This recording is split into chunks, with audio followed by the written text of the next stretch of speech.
UD was such an important part of my mom's life, and it gave her confidence, it gave her opportunity, and what every writer is looking for, validation. This workshop began after my mom sadly passed away, but honestly, we can't think of a better legacy for her than this conference. She loved to laugh. I want to ask the Bombeck children a loaded question. Was this fair to you, and what do you remember happening that was funny that we didn't put in? Well, you know, as I was watching this, I mean, all this stuff about parenthood, I never thought was really real or even funny, you know, even though I was part of it. Well, I'm a first-time parent. I just became a parent like 9 years ago. Thank you. My son's here, right here. Now, all of a sudden, all that stuff is real. Yeah, it's crazy how all that stuff, now is a lot funnier. How that works. I think it was really fair. I think, always for me it was always difficult because there were two sons, so they could blame each other. And as the only daughter, if she wrote something, I knew it was about me. And, I was known as the disaster lady, so that was what she used to call me. And I think it was very fair. One of my favorite lines was always, if you cut your toes off with a lawnmower, don't come running to me. That was my favorite thing. And then I said something very smart, like, my toes will be cut off and I can't run, and you'll have to come get me. So, I guess disaster lady fit in some ways. But yeah, it was very fair. It was a great portrayal, and you guys did a great job. Thank you. You did a wonderful job. We thank you for that. I think it was fair. I think we were pretty terrible. Could have been a lot worse. Like I said in the intro, all this is new to us because we actually didn't grow up reading the column. We were, doing what we did as kids, and my mom wrote about it, and that was it. But I think that's what's so remarkable. I mean, all of us being writers here, when we have deadlines, we're up till midnight and angsting over it. And the fact that your mom was so disciplined that the office was shut up when you got home and she had made her deadline is just remarkable. And 3 columns a week is just amazing. Yeah, she was very disciplined. I mean, she had a background in journalism, so I think meeting deadlines was important to her. And yeah, she was very proud of that as well. I think the part where the note was slipped under the door, that was true. And it, but she was disciplined, but we did get vacations, and there were summers, and she still had that time, but there was still us to deal with, so, yeah. Well, I think that Erma really talked about things in life that were not discussed, not because they were shameful or embarrassing, but just because it was what went on behind closed doors in American households. And to us, she was such a connection and gave such strength and voice and validity to what we saw in our household, our mother working like crazy. And it was just so fun to see my mother reading this column. She would sit at the dining room table and read Erma's columns and just be so overcome with laughter that she couldn't even tell us what she was talking about. All she could get out was Erma Bombeck. And I think it was because she was so delighted that someone recognized the foibles, the laughter, the tragedy, everything that a home life can create. And it's such a remarkable talent that Erma had to capture it.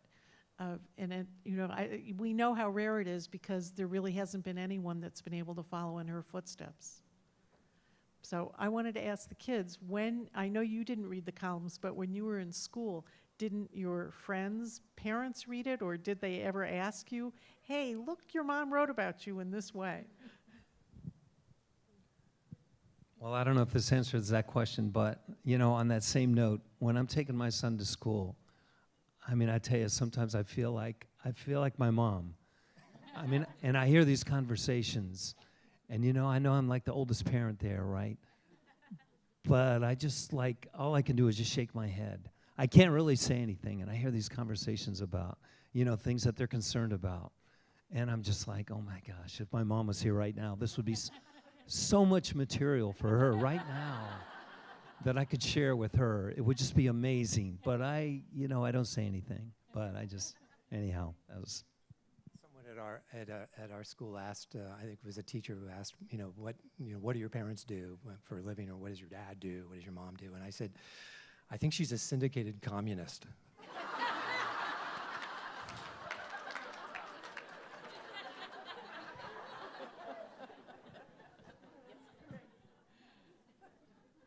Yeah, I would secretly read it just in case. These guys, Andy actually did a book report for my mother once that showed that he read the book. But I would secretly read it just in case, so I'd be prepared in case anybody would say something. Just so. But yeah, I was always a little nervous about what I had done and what she would report. The question was, when was the first time we realized our mother was famous? I think when she was on Johnny Carson. That when you met, I was 13, Okay. and when you make it on TV, we're the TV generation. You make it on TV, then you must be famous. She wanted to know if anybody in the family wanted to follow in my mom's footsteps. No, I don't think so. I mean, I do. Actually, I'm writing a book right now. It's about travel, and maybe in 2 years, and I'm plugging selling it it now? already, which is what they teach you here, right? How to plug your book. I'm plugging my book right now. But my mom's already written a book on travel, so it's like a little bit. Anyways. She wanted to know if with social media today, if things would have been different for us. I don't think so. I mean, my mom never saw herself as a celebrity, and she didn't. She kept our lives very private. She kept everything separate. So I don't see that would have been an issue. I don't think. I would say that it would depend, because social media has taken people who want to be very private with their lives and their children's lives and really placed it out there. And I've talked to people who, celebrities, who have asked me, what was it like to grow up? And I said, it was not like what you have to deal with, because you really had to seek out to get any information. And we could keep our lives much more private than you could now. Had social media been active, I don't know. I probably did some things, and I'm really glad social media wasn't active. I'd like to ask, if you don't mind, I'd like to ask Barbara a question about how you prepared for the role. And I was very familiar with your mom. My mother was a huge Erma Bombeck fan, and we were one of those families whose refrigerators were tacked with your mom's columns and had all her books. So I knew I was familiar with her and her work and so forth, but it was a very different thing playing her. I read your mom's books. There's quite a bit, but since she was on Johnny Carson, you can find stuff on YouTube. And I was able to look at a lot of your mom's interviews and things, so I did that. And I had the beneficiary of working a lot with Allison and Peggy and benefiting from their research. And what I love your mother. She's one of my heroes now. I feel like she is one of the most gifted, human, remarkable writers America has ever produced, and I personally feel like she's underappreciated.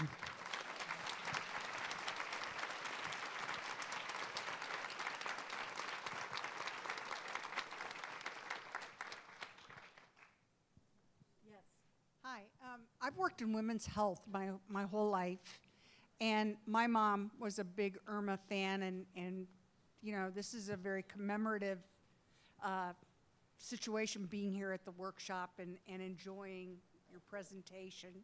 I wonder for the kids, what's it like? I mean, she's been gone a while, but because she's so notable, and what's it like hearing about her now? I mean, you know, you've got a fan club out here raving for her and stuff like that. Do you ever feel competitive? Is it always good? Is this one on? What I would say is, I like to come here because people call me kid.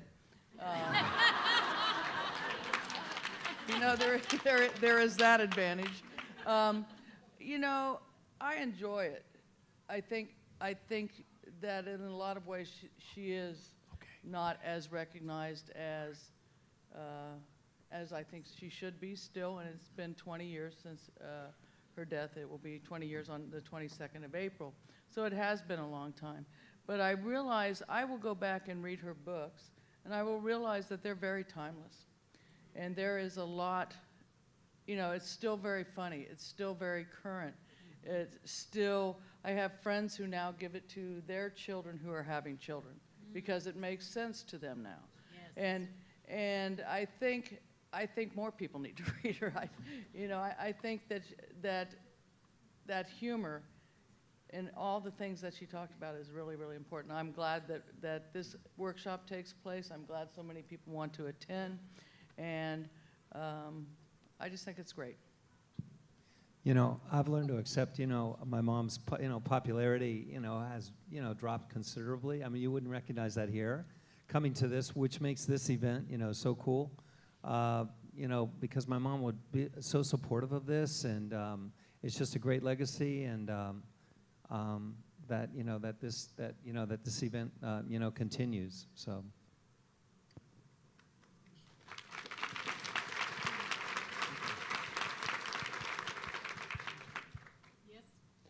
Yeah, is it true that former television star Phil Donahue, who was married to Marlo Thomas, was a neighbor of Erma in Dayton? Yes. We lived across the street from each other. So there was something in the water in that neighborhood. I don't know. But yes, and still a close friend of the family's. I really loved when I first heard about that story that Phil Donahue was a neighbor. Erma wrote that her introduction to meeting him was Phil carrying a toilet into the backyard with, diaper flush problems. And so she met him and she said, "Well, excuse me if I don't shake your hand." And then I heard that Jonathan Winters lived like 3 blocks away. So there really, truly was something funny in the water. Yes. Quick question. I have such respect and admiration for your father, because as much as they talked about the children, it was even more so about the marriage, and marriage is such an intimate relationship. What do you, and given that he was born in the 1920s, I mean, that was pretty revolutionary to be that open about his marriage. So what do you attribute that he was able to do that and to be accepting of that and supportive of that? And just interested in your comments on that. Oh, that's a good question. I think he was just a very secure man, and you're right. I mean, at that time, there weren't many women that were making, that were more successful than their husband, or making more money than their husband. And he was always very supportive of her and allowed her to travel, and gave her the freedom and the permission to do that. So. Yeah, he was just a very secure man in his own right, and he had his own career. He was a school teacher and high school administrator, principal. So, in many ways, my dad was the perfect person for my mom. He, in a lot of ways, but he gave my mom so much material. It's crazy. I mean, really, how, my dad could drive my mom nuts, honestly, which, I mean, they were like the perfect, couple, really, but he gave her so much material. It was just, it was great that way. It worked that was a win-win, for sure, for sure. Yeah, I would say they were very perfect in the way that he was a very secure man, very, very thoughtful. And I think there has been a PBS special done about her life. And I think one of the best things on that special was that my dad talks about the very first time that he went to Cincinnati. My mom said, "I'm going to give a speech. Would you like to come?" And he said he walked into this room with this woman that he'd known for most of his life. And there was a room of like 500 to 600 women. And he goes, and she began to talk. And he goes, and they were laughing, and they were cheering, and they were standing up. And he knew their lives would never be the same again.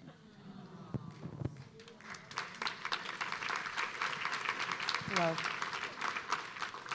I wanted to say, first of all, to Barbara, what an extraordinary performance, and thank you so much. I was extremely moved by you. I'm a theater person. I thought when they said a staged reading, somebody was going to get up there with a script and kind of read something. I don't know. I was blown away, so thank you. And I wondered for the playwrights, what was the process like to find your Erma? And as a person in the process of writing about a play about someone very dear to my heart, just wondering, what is that process like to have a script and then make it happen and get it staged and have it, you know, come to life? Thank you. Because Erma was so prolific, we wrote this many, many times because there were so many things that we could have put in that didn't make it into the final version. And you know, it was very difficult to cut anything out because there was the whole travel thing. I mean, things that we just glossed over. There was, you know, so much to choose from, and I think that was the hardest thing. And Matt was very helpful. We both live in Los Angeles, and he was very patient and read over early drafts and made, you know, very kind suggestions. You could be a teacher too, because you were, you know, very, you know, careful and kind in this. No, not intrusive. But anyway, I'll let Peggy talk about getting it produced. Well, first of all, finding our Erma, that was the easy part. Barbara had done our play about Molly Ivins, Red Hot Patriot, in Austin, and our director, David S. Bjornson, and Allison and I were just so taken with her ability and her warmth, and we knew that she could just win over any crowd. So that was the easy part. But getting it produced really was a lot of happy accidents. Once you have the name Erma Bombeck in your title, theater directors get very interested, and so do artistic directors. So Molly Smith, who's a remarkable woman in Washington, D.C., where I'm from, runs Arena Stage, and she was one of the spark plugs behind getting something quite remarkable started this last year in 2015 called the Women's Voices Theater Festival, where 50 theaters all committed to doing a world premiere of a work done by a woman playwright in Washington. Yep. It was such a remarkable festival because only 22% of the productions done in America are written by women, and a dismal statistic that serious artistic directors are trying to change. So Molly Smith said, I want to have the Erma Bombeck play be our entry into that festival. And that's what happened. And so it was all sorts of attention. And I'm happy to say that because that experience was so good for the Washington theater community, that 7 other cities are now doing very similar festivals, and it will keep going, so it's all to the good. And the Erma Bombeck play was the one I think that really received the most attention, certainly was the most successful. They totally exceeded what they thought they would ever earn from it, which was in fact, they had no group sales because the tickets were so popular that they could sell them all at a very high individual rate. So Erma Bombeck was the answer there.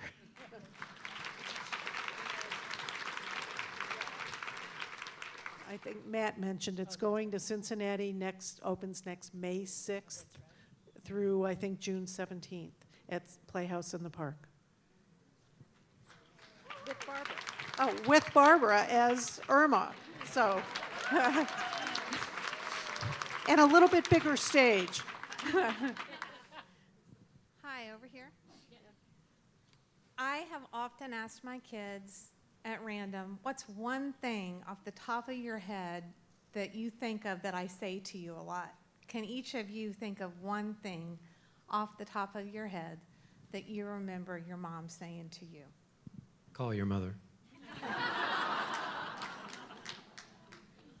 As a follow-up to that, call your mother, she used to do things when we got answering machines that would like kind of force you to call back.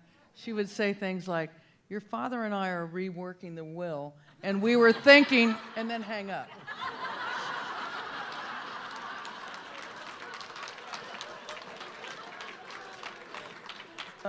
Off the top of my head, she said, I love you a lot. My mom was probably more concerned about the way I dressed. Especially at events like this, something like this. She would be just like, you know, whatever, you know, don't embarrass me, don't embarrass us. You know, show up on time, be there on time, don't Comb come your in hair. late. You know, really just wear a tie. I'm wearing a tie. You still need a mother, I think. So, yeah, anyhow. Did you say, don't write about this certain thing, or if you did something, turn and think, oh, don't write about this? She was always really cautious, and if there was ever anything, particularly in books, that she thought might be a sensitive area to us, she did I think she let you read different sections. I know she let me read the section on where they adopted me, and gave me permission if I did not want any of it in a book that I could say, I don't want this in a book. So she was very, very good about that. When you talked about Bill being so frugal, first thing that came to mind was when we met them in Tahoe to go skiing. He had this awful brown ski jacket on that was 20 years old. You remember the brown ski jacket? He still has it. I know it. I know it. Still wearing it. Oh, Right. He still has plaid pants in his closet, believe me. All that is true, and the lights, that's really true. Yeah. That's, you know, oh my gosh. I did it for me and the other moms. That was my God-given talent. And so all of you are now charged with carrying on Erma's legacy. Thank you very much. Have fun this evening.